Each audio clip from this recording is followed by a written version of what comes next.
मुस्तफ़ा आमिर कत्ल केस के हवाले से मुख्तलिफ पहलुओं से पुलिस की तफ्तीश जारी है और आज की अपडेट यह है कि कामरान कुरैशी को जो है वो गिरफ्तार कर लिया गया है, जो कि मरकजी मुलजिम अरमुगान का वालिद है। पुलिस की जानिब से ये दावा किया जा रहा है कि जो कामरान कुरैशी है, इसके कब्जे से जो वेपन मिला है और मंशियात मिली है, इसके खिलाफ जो है वो मुकदमा दर्ज किया जा रहा है। जबकि जो अरमुगान से वेपन मिला था, इस हवाले से उस केस में भी जो है वो इसको शामिल तफ्तीश किया गया। और जब पुलिस इसके घर पहुंची तो कामरान कुरैशी के घर से जो है वो ना सिर्फ 9mm पिस्तौल बरामद किया गया जो गैर कानूनी था, और साथ साथ मंशियात भी बरामद की गई है। पुलिस की जानिब से दावा किया जा रहा है कि इस वाक़े का मुकदमा दर्ज किया जा रहा है। जबकि जो अरमुगान के कब्जे से जदीद तरीन असला मिला था, इस हवाले से पुलिस की जानिब से जो छानबीन की गई उसमें सनसनीखेज इंकशाफात सामने आए, जिसमें यह बताया गया कि ये असला जो है पेशावर के मुख्तलिफ इलाकों से जो है वो ख़रीदा गया था और उसे कराची इंपोर्ट किया गया था। जब अरमुगान की इंटेरोगेशन रिपोर्ट सामने आई और हमने उसको देखा तो उसमें यह पता चला कि अरमुगान के पास जदीद किस्म का ना सिर्फ असला मौजूद था,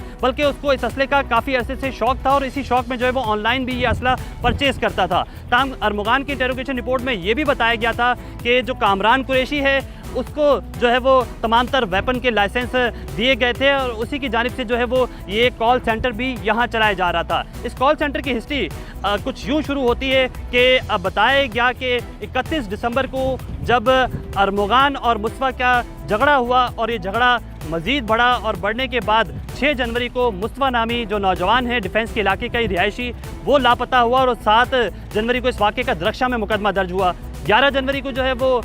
इस हवाले से हब चौकी के करीब से